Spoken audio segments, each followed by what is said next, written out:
Hello three N family. तो कैसे हैं आप सब? आई होप कि आप सब बढ़िया होंगे। तो चलिए फटाफट से स्टार्ट करते हैं अपना एपिसोड जहां पे हमने खत्म किया था। पिछले एपिसोड में हमने देखा था कि वो ओल्ड मैन जोयान को सेल्फ डिस्ट्रैक्शन का और पूरी एशियन सोएज सिटी को डिस्ट्रॉय कर देने की धमकी दे रहा था। तो ये एपिसोड बिल्कुल वहीं से स्टार्ट होता है जहाँ पे जोयान उसकी तरफ देखते हुए कहता है कि क्या आप मुझे धमकी दे रहे हैं। लीगन की धमकी को सुनकर जियोयान को काफी ज्यादा गुस्सा आता है क्योंकि जियोयान को अपने जीवन में जिस चीज से सबसे ज्यादा नफरत थी वो थी धमकी। हालांकि जियोयान खुद को कंट्रोल करता है और एक कोल्ड स्माइल कर देता है। यहाँ पे लीगन को पता था कि वो जियोयान को तो मार नहीं सकता, लेकिन काफी सारे एल्डर्स ऐसे होंगे कि जो कि जियोयान को मारना चाहते होंगे और इसीलिए वो एशियन स्वेज सिटी को डिस्ट्रॉय करना चाहता था ताकि ये जगह पावरफुल लोगों का ध्यान अपनी ओर अट्रैक्ट कर सके। हालांकि वहां पे available 10 plus half martial emperor वाले वॉरियर्स ने जियोयान के दिल का गुस्सा तो देख लिया था, जो कि जियोयान की कोल्ड स्माइल से झलक रहा था। हालांकि जियोयान एशियन स्वेज सिटी को डिस्ट्रॉय नहीं होने देना चाहता था क्योंकि ये वेस्ट साउथ एरिया की सबसे बड़ी सिटी में से एक थी और इसमें कम से कम 8 लाख से ज्यादा लोग रहते थे। साथ ही साथ मिलियंस में लोग यहाँ पर अपने बिजनेस को लेकर आया करते थे और 10,000 से भी ज्यादा लोग जो कि अदर शहरों से अपने कल्टीवेशन के लिए एशियन स्वेज सिटी में आए थे। और अगर लीगन यहाँ पे अपना सेल्फ डिस्ट्रैक्शन करता है तो पूरी ही एशियन स्वेज सिटी डिस्ट्रॉय होकर नथिंग में ही चेंज हो जाएगी। जो यान ऐसी सिचुएशन बिल्कुल भी देखना नहीं चाहता था। आखिरकार उसके पीछे पहले से ही घोस्ट टेम्पल के लोग लगे हुए थे, लेकिन जियोयान लीगन को यहाँ से जाने भी नहीं देना चाहता था क्योंकि जियोयान ने 8 star half martial emperor level के 2 वॉरियर्स को मारा था। लीगन तो फिर भी 6 star half martial emperor level का था। हालांकि इस टाइम की सिचुएशन अन्य दो सिचुएशन से पूरी तरह से अलग थी और इसीलिए जियोयान काफी ज्यादा यहाँ पे कंफ्यूज होता है कि उसे क्या करना चाहिए। जियोयान अपने दिल में यहाँ पे एल्डर गुयू के बारे में भी सोचता है क्योंकि वो अपने एक ही अटैक से इसे मार सकते थे, लेकिन फिर जियोयान को याद आता है कि एल्डर गुयू तो इसमें पार्टिसिपेट ही नहीं करेंगे। यहाँ पे लीगन भी जियोयान के अंदर के स्ट्रगल्स को देखकर काफी ज्यादा स्माइल करता है क्योंकि उसे पता था कि जियोयान के पास उसे मार देने की स्ट्रेंथ तो है, लेकिन जियोयान उस पर अटैक नहीं कर रहा है। साथ ही साथ लीगन ने देखा था कि जियोयान ने अपने हाथ की फॉर्मेशन को भी रोक ही दिया था। हालांकि वो खुश हो ही पाता कि अगले ही मूवमेंट में जियोयान अपने हाथ की फॉर्मेशन को एक बार फिर से स्टार्ट कर देता है, जो कि अचानक से जियोयान के हाथ में गायब होकर एक फायर प्लेट में चेंज हो जाती है, जो कि एक ब्लैक कलर की मिस्टीरियस लाइट को प्रोड्यूस कर रही थी। ये देखकर तो लीगन काफी ज्यादा शॉक होता है और चिल्लाते हुए जियोयान की तरफ देखते हुए कहता है, बच्चे क्या तुम वाकई में एशियन सोएज सिटी के लाखों लोगों को डिस्ट्रॉय कर देना चाहते हो? उस पे जियोयान इविल स्माइल करते हुए उसकी तरफ देखता है और कहता है, मैं केवल तुम्हें जान से मारना चाहता हूँ, मैं यहाँ पे किसी भी निर्दोष को नुकसान नहीं पहुंचाऊंगा। और इसके अलावा क्या तुम्हें सच में लगता है कि तुम्हारे पास सेल्फ डिस्ट्रैक्शन करने का मौका होगा? जियोयान की बात सुनते ही लीगन के फेस इंप्रेशन काफी ज्यादा चेंज हो जाते हैं और वो जियोयान से डरते हुए कहता है, तुम्हारा मतलब क्या है? जिस पे जियोयान स्माइल करता है और इसके बाद कहता है कि क्या तुम भूल गए कि इस एशियन स्वेज सिटी के अंदर अभी भी कोई है जो तुम्हें पलक झपकते ही मार सकता है? लीगन के कान में जैसे ही ये बात जाती है तो वो काफी ज्यादा चौंक जाता है और जियोयान की तरफ देखते हुए कहता है, पल भर में मार सकता है? कहीं ये जिसकी बात कर रहा है कहीं वो वही तो नहीं है? तभी जियोयान स्माइल करते हुए कहता है कि मुझे लगता है कि आपने इसके बारे में सोचा है।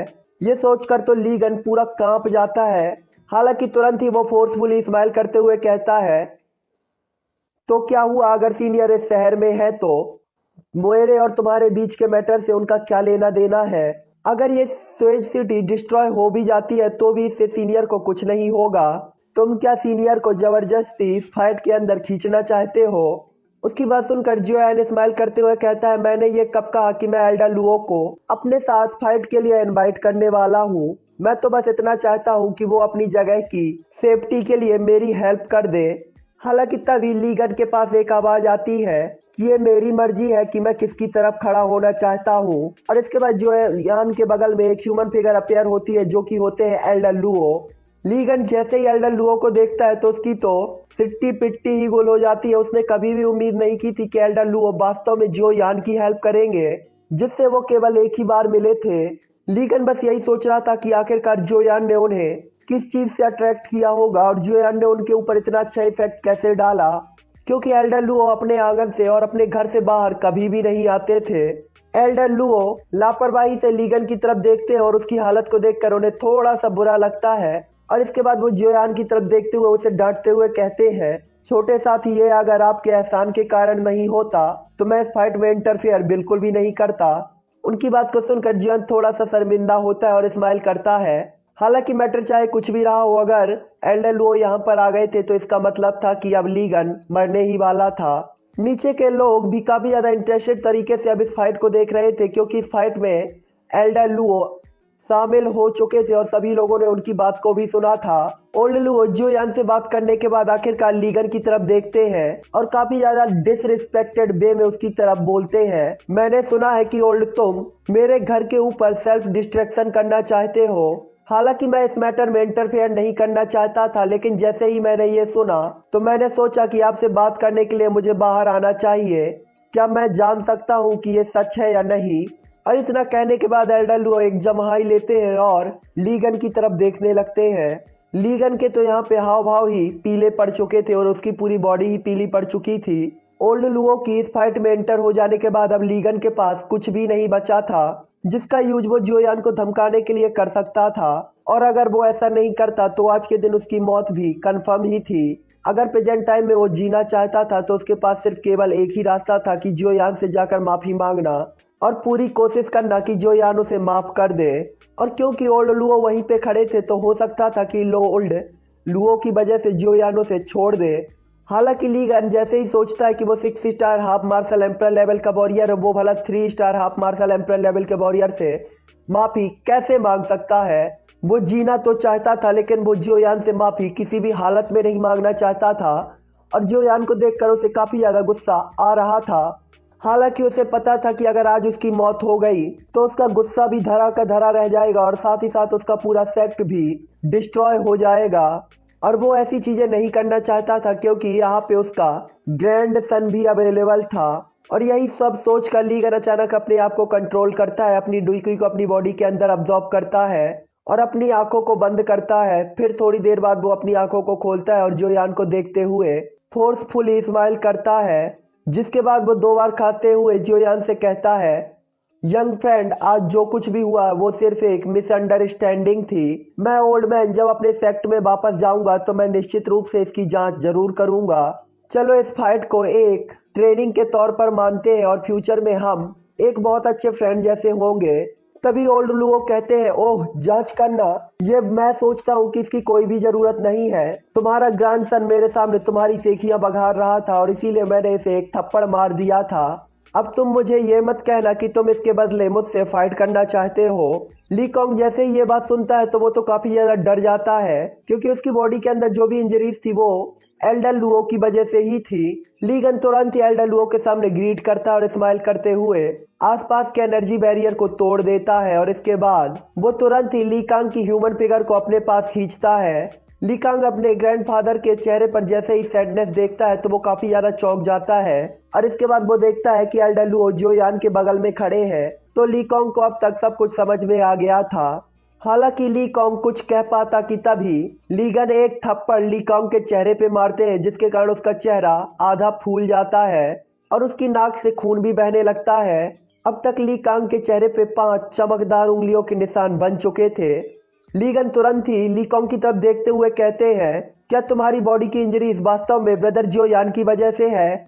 एल्डर लुओ के साथ जियोयान के खड़े होने के कारण लीगन ने यहाँ पे बिल्कुल भी सॉफ्टनेस दिखाने की कोशिश नहीं की और अपनी गलती को एक्सेप्ट कर लिया था और इसी के साथ ही साथ वो जियोयान के साथ काफी अच्छे रिलेशन भी बनाना चाहता था। ली कांग काफी ज्यादा डरते हुए आखिरकार अपना सिर ना में हिला देता है, जिसके बाद चमचमाता हुआ एक और थप्पड़ उसके दूसरे गाल में बजता है। हालांकि इस थप्पड़ के साथ लीगन को बुरा तो लग रहा था लेकिन वहां पे जियोयान खड़ा था, जिसके कारण वो अपने पोते के सामने बिल्कुल भी सॉफ्ट होने की कोशिश नहीं कर रहा था। लीगन तुरंत ही गुस्से में कहते हैं कि जाओ और ब्रदर जियोयान से जाकर माफी मांगो। ये सुनकर तो लीगन काफी ज्यादा सैड हो जाता है। ली कांग काफी ज्यादा सैड हो जाता है क्योंकि इससे कोई फर्क नहीं पड़ता कि ये कैसे हो रहा है। उसने कभी भी नहीं सोचा था कि उसके ग्रैंडफादर उससे ऐसा कुछ कहेंगे। हालांकि उसे पता था कि अगर आज वो यहाँ पे माफी नहीं मांगेगा तो उसके ग्रैंडफादर को यहाँ माफी मांगनी पड़ेगी, जिसके बाद तो सिचुएशन और भी ज्यादा बिगड़ जाएगी। इसीलिए ली कांग जियोयान के सामने मुड़ता है और वो माफी तो मांगता है, लेकिन उसकी आंखों में अभी भी सातिर चमक बनी हुई थी। ली कांग तुरंत ही जियोयान के सामने रुकता है और उसके बाद झुकते हुए जियोयान से माफी मांगता है। तभी ओल्ड लुओ कहते हैं कि लीगन, तुम्हारा ये ग्रैंडसन थोड़ा सा इनरिस्पॉन्सिबल तो है, लेकिन मुझे लगता है कि अब तुम्हें भी यान जियो से माफी मांगनी चाहिए। मैं तुम्हें बस यही बताना चाहता हूँ कि ये छोटा साथी यान जियो सच में काफी ज्यादा जीनियस और टैलेंटेड है, और अगर मैं खुद इसके साथ खड़ा हो सकता हूँ तो तुम्हें सोचना चाहिए कि इसके पास कुछ ना कुछ तो होगा। मैं अपनी नजरों से कभी भी धोखा नहीं खा सकता, और इसीलिए आपको जियोयान को कुछ गिफ्ट भी करना चाहिए। ये सुनकर लीगर अपना मन बना लेता है जियोयान से माफी मांगने का, क्योंकि आखिरकार ये ओल्ड लुओ ने ही कहा था। हालांकि लीगर स्माइल करते हुए ओल्ड लुओ की तरफ देखता और कहता है, एल्डर, ये जूनियर जब अपने घर से बाहर आया था तो कोई भी प्रीसियस आइटम अपने साथ लेकर नहीं आया था, और मेरी छोटी छोटी चीजें भला भाई जियोयान के लिए पर्याप्त कैसे हो सकती है। लुओ जिनकी बात को सुनकर, सॉरी लीगन की बात को सुनकर ओल्ड लुओ स्माइल करते हुए कहते हैं कि तुम्हारे पास नहीं है, फिर तो आपको अपना वाइड लाइटिंग पूल इनविटेशन जियोयान को गिफ्ट कर देना चाहिए। जैसे ये वर्ड निकले थे तो लीगन अचानक से पूरी तरीके से सुन्न और शौक रह जाता है। लीगन ने कभी भी नहीं सोचा था कि ओल्ड लुओ जियोयान के लिए इतनी प्रीसियस चीज का नाम लेंगे जियोयान को गिफ्ट में देने के लिए। हालांकि wide lighting invitation pool Elder Luo के लिए तो किसी भी काम का नहीं था, लेकिन यह जियोयान के लिए काफी ज्यादा हेल्पफुल हो सकता था। अब तक नीचे खड़े हुए काफी सारे हाफ मार्शल एम्परर लेवल के वॉरियर भी अपने दिल में थोड़ी सी खुशी को फील करते हैं कि ये फाइट अब तक रुक चुकी थी, और ओल्ड लुओ भी वहां पर प्रेजेंट हो चुके थे। यहाँ पे जियोयान भी काफी ज्यादा एक्साइटेड था, और साथ ही साथ एल्डर लुओ के इस तरीके से बिहेव करने के कारण जियोयान काफी ज्यादा सेटिस्फाइड भी फील कर रहा था। एल्डर जुआन भी ये देखकर काफी ज्यादा शौक होता है। हालांकि दूसरों को भले ही कुछ भी ना पता हो, लेकिन भला उसे कैसे नहीं पता होगा, एल्डर लुओ का उसके पवेलियन के साथ काफी अच्छा और पुराना रिलेशन था। एल्डर जुआन जानता था कि एल्डर लुओ अपनी लाइफ में काफी सारी चीजों को फेस कर चुके हैं, और उनकी जिनके साथ फ्रेंडशिप है वे सभी लोग भी काफी ज्यादा पावरफुल वॉरियर्स हैं। हालांकि काफी सारे लोग एल्डर लुओ के साथ अपने रिलेशन बनाना चाहते थे और उनसे अपने लिए वेपन रिफाइन करवाना चाहते थे, लेकिन उन्होंने कभी भी इसकी हिम्मत नहीं की थी। हालांकि एल्डर लुओ उन्हें कोई भी भाव नहीं देते थे, यहाँ तक कि अगर एल्डर लुओ की हेल्प की बात की जाए तो शायद ही कभी किसी ने सोचा होगा कि एल्डर लुओ किसी की हेल्प के लिए खुद बाहर निकल के आएंगे। हालांकि एल्डर लुओ जियोयान की हेल्प के लिए खुद निकल कर आए थे, तो ऐसा कहा जा सकता था कि जियोयान ने ओल्ड लुओ को जो गिफ्ट किया है वो आखिरकार इस कॉन्टिनेंट की लास्ट ही चीज होनी चाहिए। यहाँ पे लीगन भी काफी ज्यादा सोच में पड़ गया था, क्योंकि वाइड लाइटिंग इनविटेशन पूल ऐसा एक स्किल था जो कि वो किसी को भी नहीं देना चाहता था। विंड लाइटिंग पूल की हेल्प से हम विंड की एनर्जी को कंडेंस कर सकते थे, और साथ ही साथ एक विंड लाइटिंग पूल को क्रिएट कर सकते थे। यह वाइड लाइटिंग पूल कुछ ऐसा था जो कि एशियन टाइम से ही लाइटिंग को इकट्ठा कर रहा था, और अगर इसकी पावर की बात की जाए तो कोई हाफ मार्शल एम्परर लेवल का वॉरियर इसमें एंटर होता है तो वो न केवल अपनी पावर को ही बढ़ा पाएगा, बल्कि उसकी सोल पावर में भी काफी हद तक अच्छे सुधार होने की उम्मीद थी। हालांकि वाइड लाइटिंग पूल वाइड में था, इसीलिए इसका पता लगा पाने के लिए हाफ मार्शल एम्परर लेवल की पावर भी काफी ज्यादा कम थी। ये हर 100 सालों में ही ओपन होता था, और इसे इस वाइड इनविटेशन लाइटिंग पूल की हेल्प से कंट्रोल भी किया जा सकता था। मैं मोटा मोटा आपको बता देता हूँ कि वाइड लाइटिंग पूल कैसा है। आप लोगों ने जियोयान को देखा होगा जब वो हेवन माउंटेन रेंज की तरफ गया था ब्लड पूल के लिए, और वो भी पावर बढ़ाता था, तो सेम ऐसा ही कॉन्सेप्ट यहाँ पे भी है। यहाँ पे अगर आप लाइटिंग की एनर्जी को ऑब्जॉर्व करके उसे रिफाइन करते हैं तो आपकी पावर बढ़ जाएगी, और ये आपकी किस्मत पर डिपेंड करेगा कि ये कितनी बढ़ने वाली है। लीगन की प्रेजेंट टाइम की पावर सिर्फ विंड लाइटिंग पूल के ही कारण बढ़ी थी, क्योंकि वो इसमें 2 बार एंटर हुआ था। हालांकि तीसरे बार भी उसके पास चांस था, तो वो इस चांस को छोड़ने के लिए तैयार बिल्कुल भी नहीं था, क्योंकि उसे अपने दिल में पूरी उम्मीद थी कि अगर वो इस लाइटिंग पूल के अंदर एंटर होता है तो इस बार उसकी power 7 star half martial emperor level तक तो पहुंच ही सकती है। और हाफ मार्शल एम्परर लेवल में पावर को बढ़ाना सच में काफी ज्यादा मुश्किल होता था, जो कि एक बहुत बड़ा अट्रैक्शन था। हालांकि हर कोई जियोयान की तरह नहीं हो सकता था जिसके पास इतने सारे मैन क्लास डू स्किल थे, और वो इतनी जल्दी इतनी ज्यादा पावरफुल लेवल को अचीव कर चुका था। और अगर जियोयान को ये वाइड लाइटिंग इनविटेशन पूल मिलता है तो जियोयान की पावर 100% ही बढ़ेगी। और यही शायद रीजन भी था कि ओल्ड लुओ ने जियोयान के लिए इसे मांगा था, क्योंकि ये जियोयान के लिए सबसे अच्छा अट्रैक्शन होना चाहिए था।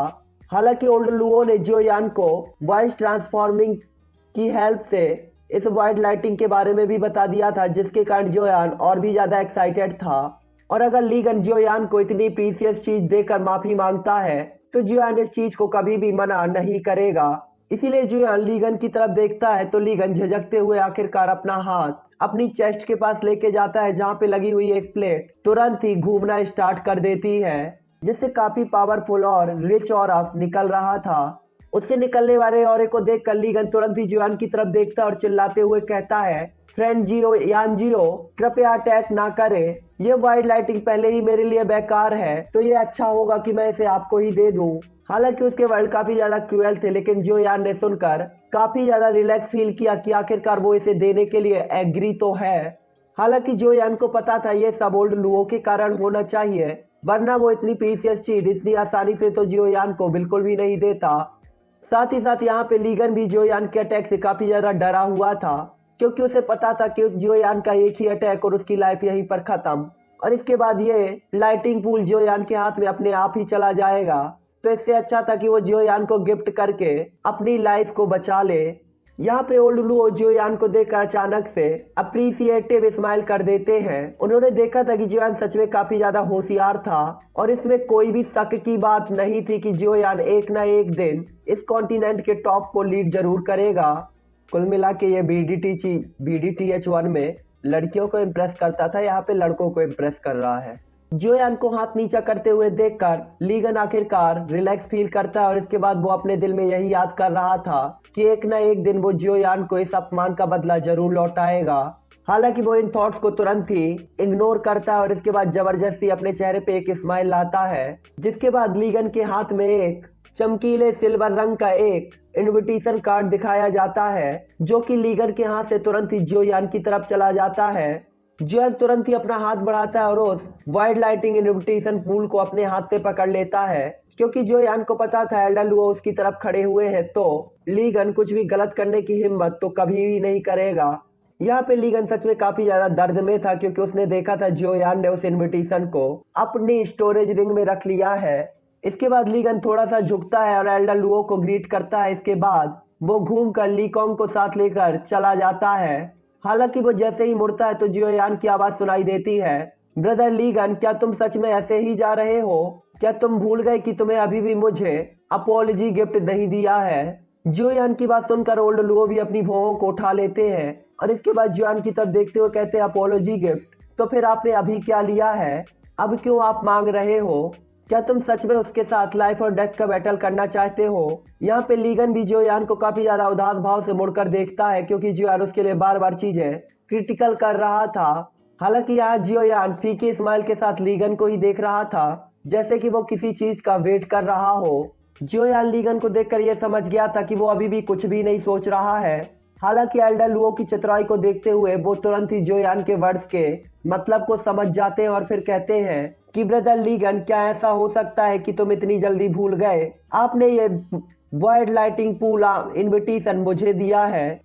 जहां तक कि अपॉलजी गिफ्ट की बात है, ये एक दूसरा ही मामला है। ये सुनकर लीगन के हाव भाव काफी ज्यादा चेंज हो जाते हैं, और उसे काफी ज्यादा गुस्सा भी आ रहा होता है, लेकिन क्योंकि बगल में जियोयान के एल्डर लुओ खड़े हुए थे, इसीलिए वो कुछ भी नहीं कह सकता था। इसीलिए वो सैड होते हुए जियोयान की तरफ देखता है, और इसके बाद अपने हाथ को फ्लिप करता है, जिसके कारण उसकी हाथ से क्रिस्टल स्टोन जैसा दिखाई देने वाला एक पत्थर जियोयान की तरफ बढ़ जाता है।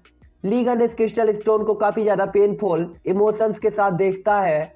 उसने जब वो क्रिस्टल स्टोन जियोयान को दिया था तो ऐसा लग रहा था कि जैसे वो अपने सीने से अपने इमोशंस, अपनी फीलिंग्स को निकाल कर जियोयान की तरफ दे रहा हो। जियोयान जैसे उस क्रिस्टल स्टोन को देखता है तो वो काफी ज्यादा एक्साइटेड हो जाता है। इसके बाद जियोयान तुरंत ही लीगन की तरफ देखकर स्माइल कर देता है, तो लीगन अपने ग्रैंडसन को पकड़कर एल्डर लुओ को ग्रीट करता है और वहां से तेजी से निकल जाता है। जियोयान के हाथ का एंग्री बुद्धा पुनर्जन्म एक बार फिर से जियोयान की नेचुरल एनर्जी में चेंज होकर वापस से जियोयान की बॉडी के अंदर अब्जॉर्ब हो जाता है। लीगन और उसके पोते के जाने के बाद काफी सारे हाफ मार्शल एम्परर लेवल के वॉरियर एल्डर लुओ के सामने अपेयर होते हैं और इसके बाद उन्हें काफी ज्यादा रिस्पेक्टेड वे में ग्रीट करते हैं।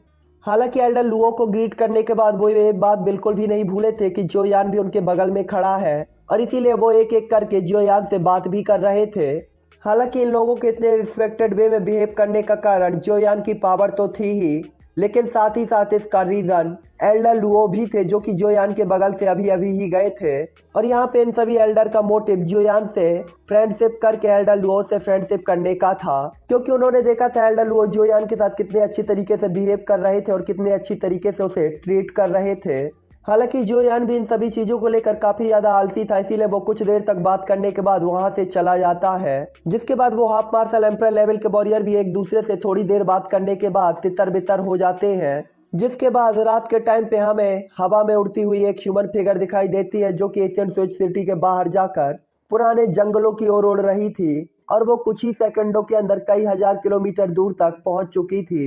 वो ह्यूमन फिगर जहां से भी निकल रही थी तो काफी सारे मैजिकल बीस्ट तुरंत ही सोनिक बूम वेव की तरह ब्लास्ट हो रहे थे।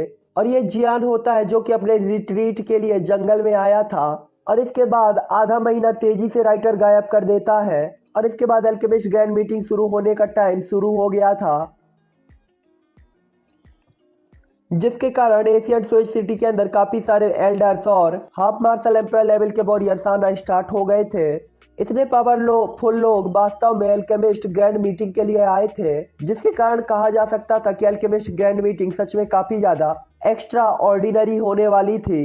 इसके बाद लकड़ी का एक दरवाजा खुलता है जिससे ब्लैक कलर के कपड़े पहने हुए ह्यूमन फिगर निकलती है जो कि जियोयान होता है। और इसके बाद जोयान एशियन स्विच सिटी की तरफ बढ़ने लगता है जहां पर काफी सारे एल्डर्स इकट्ठा होना शुरू हो चुके थे और अल्केमिस्ट ग्रैंड मीटिंग ऑर्गेनाइज होने वाली थी। जोयान यहाँ पे खुद से ही कहता है कि अल्केमिस्ट ग्रैंड मीटिंग स्टार्ट होने वाली है, मुझे जाकर देखना चाहिए कि क्या वहाँ पे कोई हाफ मार्शल एम्परर लेवल का अल्केमिस्ट आया है। अगर ऐसा हुआ तो ये सच में काफी ज्यादा एडवेंचरस होने वाला होगा। और इतना सोचने के साथ ही जोयान आखिरकार उस सिटी के सेंटर तक पहुंच चुका था जहाँ पे एक पवेलियन था जो कि बिल्कुल कुल्ड्रोन की तरह दिखाई दे रहा था। जियोयान को पता था कि इस पवेलियन के अंदर जो भी इंटर होने में कैपेबल है वो सच में काफी ज्यादा पावरफुल और हाई रैंक के अल्केमिस्ट होंगे, क्योंकि आखिरकार ये स्विच सिटी का अल्केमिस्ट एसोसिएशन था। एशियन स्विच सिटी के अल्केमिस्ट एसोसिएशन में अगर कोई इंटर होना चाहता था तो उसके पास कम से कम डूसेंग लेवल की पावर तो होनी ही चाहिए, और अगर वो कोई अल्केमिस्ट था तो उसके पास कम से कम टीयर 8 की पिल को रिफाइन करने की कैपेबिलिटी होनी चाहिए थी। एल्केमिस्ट एसोसिएशन के रूल को देखते हुए आज तक किसी ने भी इन रूल्स को ब्रेक करने की हिम्मत नहीं की। जोयान जैसे ही एल्केमिस्ट एसोसिएशन में कदम रखता है तो उसके पास एक फॉग चारों तरफ फैल जाती है जिसकी स्मेल जोयान को काफी ज्यादा अट्रैक्ट कर रही थी। जोयान के वहां पे एंटर होते ही काफी सारे लोगों का ध्यान जोयान की तरफ जाता है और वो जोयान को इग्नोर करने से कम एक नजर जोयान को देखते हैं क्योंकि वो काफी ज्यादा यंग था। हालांकि यहाँ पे काफी सारे यंग अल्केमिस्ट इंटर होते रहते हैं जिनकी power half martial emperor level पर थी। हालांकि यहाँ पे भी जोयान शांति से ही हर एक चीज को ऑब्जर्व कर रहा था, क्योंकि जोयान इस कॉन्टिनेंट में काफी लॉन्ग टाइम से आया था लेकिन उसने अल्केमिस्ट रूल्स के बारे में अब तक कुछ भी पता नहीं किया था, जिसके कारण एज अ अल्केमिस्ट जोयान को यहाँ पे थोड़ा सा अजीब भी लग रहा था। जैसे ही जोयान अंदर की तरफ बढ़ता है तो अचानक जोयान से एक 3 star half martial emperor level का वॉरियर टकरा जाता है। ये देखकर जोयान स्माइल कर देता है और उस ओल्ड मैन को देखता है। जोयान को पता था कि अगर वो उनके साथ थोड़े से अच्छे रिलेशन बना लेता है तो उसे यहाँ पास काफी सारी चीजों में हेल्प हो सकती थी। वो ओल्ड मैन जोयान को देखते हुए स्माइल करते हुए कहता है, ब्रदर जोयान आप भी यहाँ आए हैं, मैंने ये कभी भी नहीं सोचा था कि आप भी यहाँ पे आएंगे। हालांकि मैंने उस दिन आपको पावरफुल फ्लेम को कंट्रोल करते हुए देखा था, अब आप मुझे ये मत कहिएगा कि आप एक अल्केमिस्ट हो। ये सुनकर तो जोयान काफी ज्यादा शौक होता है, लेकिन जोयान स्माइल करते हुए अपना सिर हिला देता है और जवाब देता है कि हाँ मैं एक अल्केमिस्ट हूँ। यह सुनकर तो वो ओल्ड मैन काफी ज्यादा शौक होता है और जोयान को ऐसे देख रहा होता है जैसे कि वो किसी बीस्ट को देख रहा हो। इतनी कम उम्र में एक इतना पावरफुल अल्केमिस्ट होना और साथ ही साथ इतनी पावरफुल डुइकुई वाला फाइटर होना, यह वाकई में चौंकाने वाला था। वो जोयान को देखते हुए कहता है कि आप तो सच में हेवन को भी चैलेंज कर सकते हैं, आपके पास 20 लेवल की पावर है क्योंकि आप इतनी कम उम्र में इतने सारे अचीवमेंट्स को हासिल करने में कैपेबल हैं। ऐसा लगता है कि मुझे इस साल के अल्केमिस्ट में आपको जगह जरूर मिलेगी। क्योंकि ये मामला है तो मैं आपको पहले ही बधाई देता हूँ।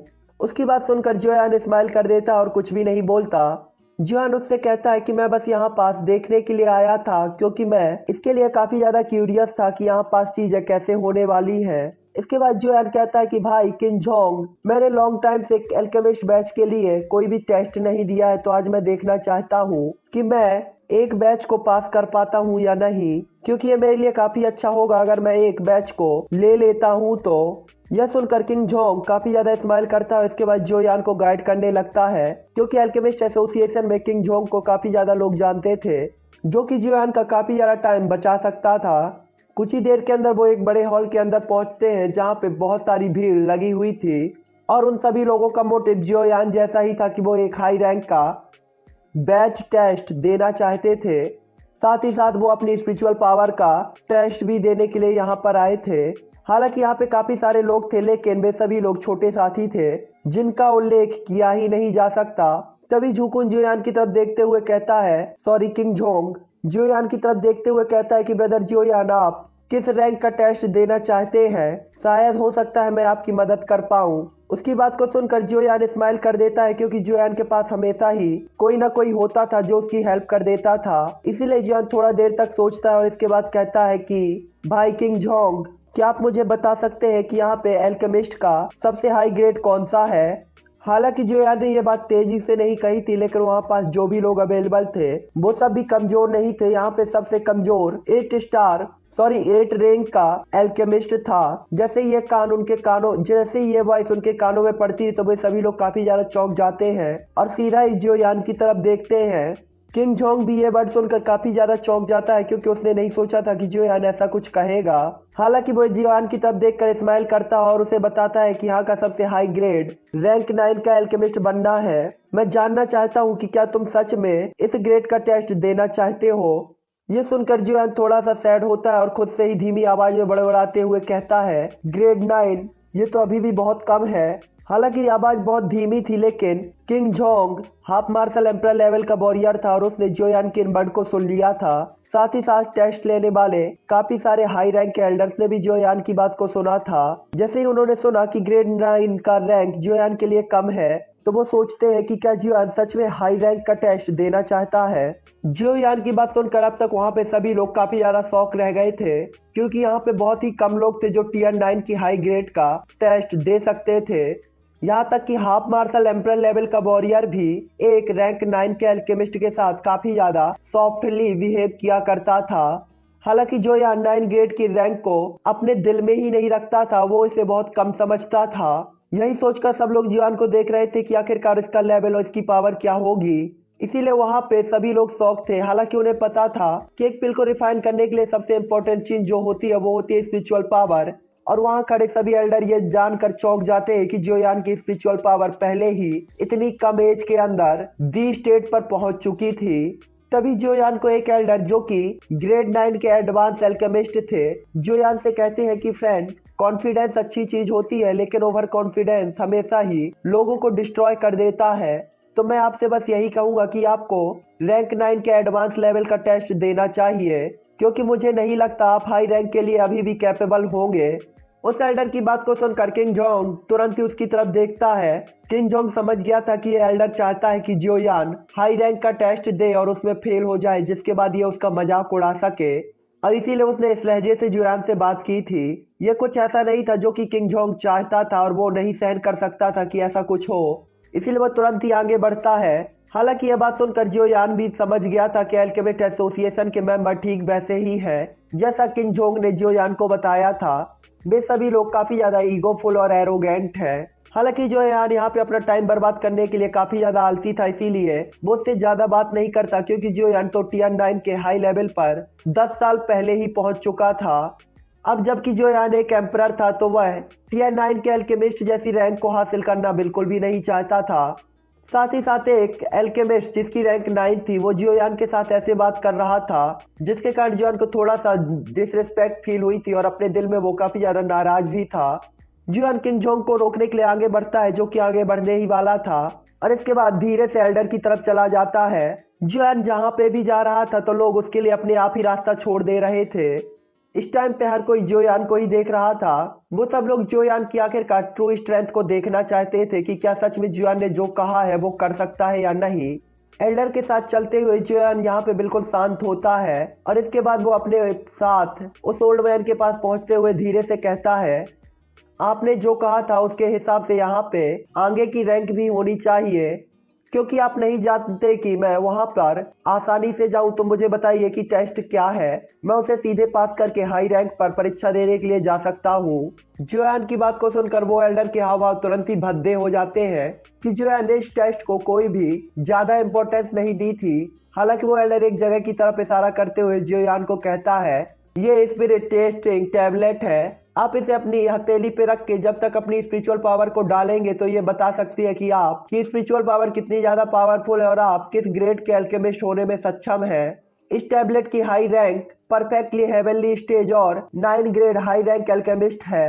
जैसे ही एल्डर की आवाज आती है तो सभी लोग जोयान के लिए रास्ता छोड़ देते हैं और जोयान की तरफ देखने लगते हैं। वो बस यही इंतजार कर रहे थे कि जोयान इस टेस्ट में फेल हो जाएगा और हार जाएगा। वो एल्डर जो कि जोयान का टेस्ट ले रहा था वो जोयान की तरफ स्पिरिट टेस्टिंग टैबलेट को बढ़ा देता है। तभी किंग जॉन जोयान की तरफ देखते हुए कहता है कि ब्रदर जोयान, क्या तुम सच में ऐसा करना चाहते हो? तुम्हें गुस्से में कोई भी फैसला नहीं करना चाहिए और ना ही इस बेवकूफ इंसान की चाल में पड़ना चाहिए। वो जोयान को लेकर काफी ज्यादा टेंशन में था और वो नहीं चाहता था कि यहाँ पे जोयान की डिसरिस्पेक्ट हो। हालांकि जोयान तुरंत ही किंग जोंग की तरफ देखते हुए स्माइल करता है और अपना सिर हिला देता है और जिसके बाद किंग जोंग जोयान को देखकर और कुछ भी नहीं कहता, क्योंकि जोयान ने उसे रिलैक्स करने का संकेत दिया था और जोयान का कॉन्फिडेंस देखकर उसे अपने अंदर रिलैक्स फील भी हो रहा था। हालांकि किंग जोंग जोयान को ज्यादा लॉन्ग टाइम से तो नहीं जानता था, लेकिन उसे पता था कि जोयान अगर इतने कॉन्फिडेंस से कुछ कह रहा है तो इसके पीछे कोई ना कोई बात तो जरूर होगी, क्योंकि उसने देखा था कि जोयान ने लीगन को भी दबा दिया था और लीगन को जोयान के सामने माफी मांगनी पड़ी थी और इसीलिए उसे लग रहा था कि शायद आज जोयान एक बार फिर खुद को प्रूव कर पाएगा। इसीलिए वो जोयान की तरफ देखने लगता है कि तभी जोयान के फोरहेड में भौहों के बीच से स्पिरिचुअल पावर निकलती है जो कि सीधा स्पिरिट टेस्टिंग टैबलेट पर गोलाबारी स्टार्ट कर देती है। जोयान की जैसे ही स्पिरिचुअल पावर शो होती है तो हाल के आहर बाहर सभी जगह फैल जाती है और हर कोई इसके अंदर काफी खतरनाक प्रेशर फील कर रहा था, जिसके कारण वो लोग जमीन पे झुक गए थे। यहाँ तक कि वो एल्डर जो कि जोयान का टेस्ट लेने के लिए यहाँ पे आया था और जोयान का मजाक उड़ाना चाहता था, वो भी कुछ कदम तक पीछे हट गया था। हालांकि वो अपने 1 star half martial emperor level की पावर का यूज करके अपने आप को मजबूती से वहां बनाए रखने में कैपेबल था, लेकिन हाल के बाहर काफी सारे लोगों को जोयान की स्पिरिचुअल पावर ने भेज दिया था और वो काफी ज्यादा शौक के साथ जोयान को देख रहे थे। एल्केमिस्ट एसोसिएशन में काफी सारे पावरफुल एल्डर जैसे ही इसको फील करते हैं तो तुरंत ही अपनी जगह छोड़कर वो उस हॉल में पहुंच जाते हैं। हालांकि वो लोग वहां पहुंचकर देखते हैं कि जोयान के हाथ में जो स्पिरिट टेस्टिंग टैबलेट था उसमें धीरे धीरे क्रैक आते हैं और जोयान की स्पिरिचुअल पावर को वो बर्दाश्त नहीं कर पाता और एक ब्लास्ट के साथ टूट जाता है। किंग जोंग जोयान को काफी ज्यादा शौक की तरह देखता है जो कि उसके पीछे ही खड़ा था। उसने कभी भी उम्मीद नहीं की थी कि जोयान की जो स्पिरिचुअल पावर होगी वो इतनी ज्यादा पावरफुल होगी कि एक ग्रेड 9 की हाई रैंक जोयान के लिए वास्तव में एक कचरा के जैसी ही थी। इसीलिए किंग जोंग के चेहरे पे अचानक से स्माइल आ जाती है और इसके बाद वो उस एल्डर को देखता है जो कि जोयान का टेस्ट लेने के लिए आया था। उसके तो फेस इंप्रेशन ही काफी बुरी तरीके से चेंज हो चुके थे और वो तो अब जोयान से बात भी नहीं कर पा रहा था। तो चलिए इसी के साथ ये एपिसोड अब यहीं पर एंड करते हैं और मैं आपसे मिलूंगा नेक्स्ट एपिसोड पे। एपिसोड थोड़ा सा लेट हो गया है क्योंकि अदर भी कई काम होते हैं यार। तो चलो नेक्स्ट एपिसोड के बारे में हम सोचते हैं, तब तक आपसे आप इस वीडियो को एंजॉय करो और हाँ, लाइक शेयर सब्सक्राइब कर देना। सब्सक्राइब तो जरूर कर देना और एक प्यारा सा कमेंट जो आपके मन में हो।